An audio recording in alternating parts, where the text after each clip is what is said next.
Today I got a Backbone 1 that I've been using for a while now, but is it still worth it in 2025? Welcome Jaguar fans, it is me here, Jaguar, today with yet another video. Today we are going to talk about the Backbone 1, or Backbones in general, and if it is still worth purchasing in 2025. But before we get into today's video, hit those like buttons and subscribe, and hit that notification ringer to never miss another one of my videos. Okay, so I unboxed this like a while ago, and my first reaction out of the box was, holy crap, this is insane. This thing did not look like much out of the box than other controllers, but it was a clean and sleek design. The first time trying it out was even better. It was amazing.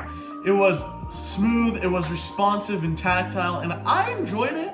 It was compact, and it pretty much did everything it was advertised for, but there are some issues with this. Although I'm a big fan of this, there were some things that made me think, dang, that's really stupid, and why would they do this in the first place? So out of the box, you get a set of adapters, 2 of which are pre-installed, and 2 of which are in a little tiny box, which is nice for people with a bigger phone. I've got an iPhone 14, and if you get the first gen and you don't find these in here, you can actually submit a request to get them for free, which is nice. But that is not where the issues start.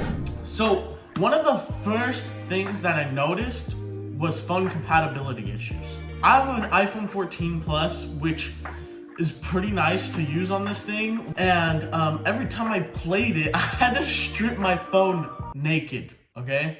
That's my issue. I'm playing this thing with my phone naked to play it because my case was just huge and bulky. There was no case compatibility with the case that I had. And even with the adapters taken off, the connector would not hit the lightning port, which to me brings another point. Since I have an iPhone 14, if I upgrade to an iPhone 15, I have to buy a completely new backbone just to play on the iPhone 15, which is sort of an issue to me.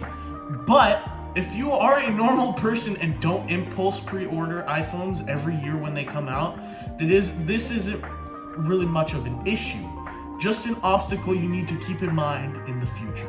But it does fit most phones out there. For example, this is my brother's SE, and it works perfectly fine on the Backbone 1. The adapters. This is sort of an inconvenient yet kind of weird idea. To keep your phone secure, you get these 4 adapters. If you have a smaller phone, you get the adapters in there. After a time, they feel like they would get a little bit looser and looser the more you mess with them. They do have magnets instead of a clip, so you don't have to worry about damaging a clip, trying to replace the adapters or do whatever you're doing with them. They are made of rubber, which isn't a big issue. Besides, the more you try to pry them out with your nails, it seems like they would leave nail dents in the rubber. They are pretty flexible, and they're like rigid and flexible. I really don't know how to explain that to you. It's the Backbone adapters. One of the things I love about the Backbone 1 is how compact it is. All you need to do is pull it open, stick your phone in there, and close it back up, and you're ready to play the game. But the Backbone, no pun intended, it is pretty much a little bit flimsy and seems like it would loosen up the more you open it. With a big iPhone like I have, it is kind of, sketchy to pull out. I also bought the Backbone 1 case, which is pretty nice actually. All you need to do is open it up and set it in there, and it's good to go. It's stored. My only issue is that it's white. What did he say? Not the most convenient color in terms of taking it places. Let's say you're on a train and you're trying to set it down to get your stuff ready and to make your phone naked for the experience that you're about to have. You have to set it down, right? You set it down on a cafe table or something, it is most likely to get dirty. It is also made out of felt, but it is a hard case, which is nice. One thing I do love about the Backbone case is the zipper. It's got the Backbone logo, and it's pretty nice. It's made of rubber and it's sort of a hideaway zipper which doesn't snag, which is also really convenient if you're on the fly and trying to zip it up.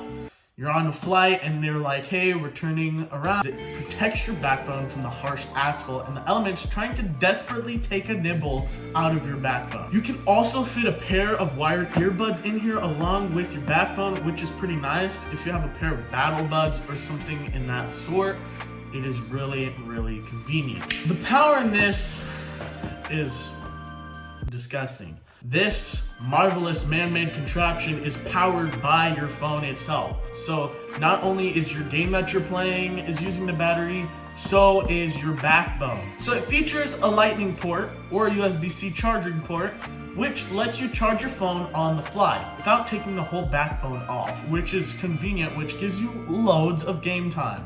But if you forgot so-called charger, you're cooked. You can't charge your phone. And even if you manage to fit your case on the Backbone 1, you still cannot MagSafe charge with the backbone attached to your phone, which is sort of one of the inconvenient things that I don't like about it is I can't MagSafe charge with it.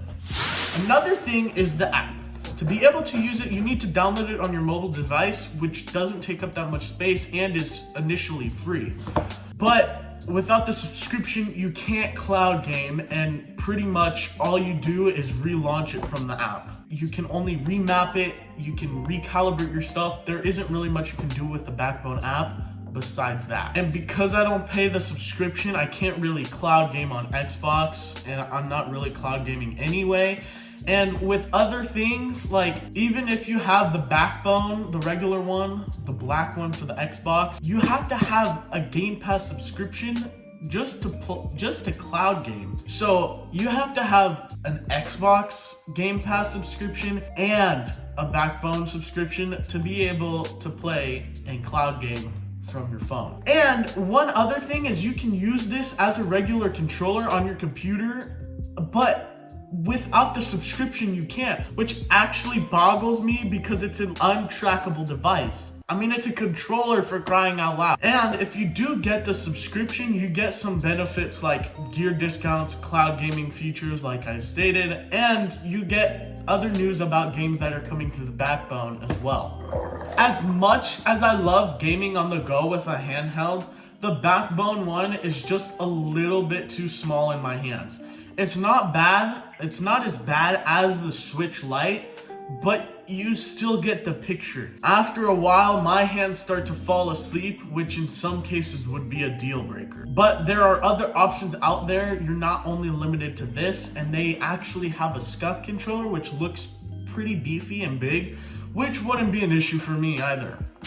Okay, so far, I've only talked about the negative aspects about the Backbone 1, and I don't want you to get me wrong on this video. I really like the Backbone 1. Like, I pretty much take it on me on every trip, along with my Switch Lite, just in case somebody else wants to play something on my Switch. I have this. So, for instance, I love that the Backbone 1 is PlayStation themed. I got it because I have a PlayStation 4 and we just got a PS5, which makes it even better. So I'm a big PlayStation guy, and this just makes the whole experience even better. It really captures the essence and the feel of a PlayStation controller, which I like, and it's just really good. Not only that, the games I play recognize the Backbone 1 as a PlayStation 4 or 5 controller, which doesn't have to keep me guessing what Y translates to triangle or B translates to circle or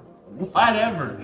It's actually so convenient that this is made in collaboration with the PlayStation, with Sony PlayStation. Yet another thing that I love is I don't need Bluetooth headphones. I recently lost my pair of headphones on the way to Germany. I can just grab whatever headset I want and whatever earbuds I want and plug them in as long as they have a jack, and I'm good to go with audio. I can also capture screenshots with the screenshot button, and I can capture my gameplay seamlessly, and it doesn't really jack up anything with the controller, which is nice. And I love the buttons. They are so good. They have like zero delay.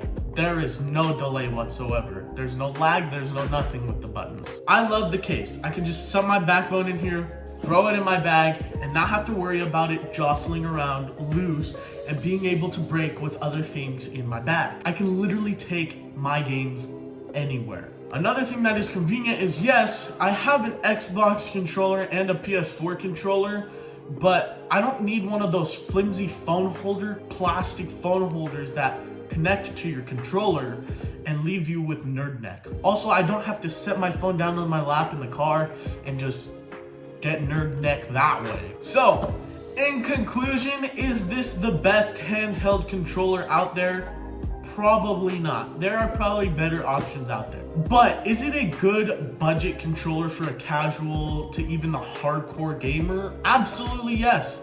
I love this thing. I give this product an 8 out of 10 and highly recommend it if you are looking to pick something up to take your mobile gaming to the next level. Whether that's whatever, it doesn't matter. It works. It's good, it's budget, and it's pretty good quality. Well, that is it for today, but if you want to see more content like this, hit that like button and subscribe and hit that notification ringer so you never miss another video. And if you are interested in any of these products, whether it's the Backbone one, the case, even the Scuff controller that I mentioned, it is all down in the link below. It's all in the description below so I can help you out take your gaming journey to a whole nother level. As always, have a great day, and I will see you guys later. Peace.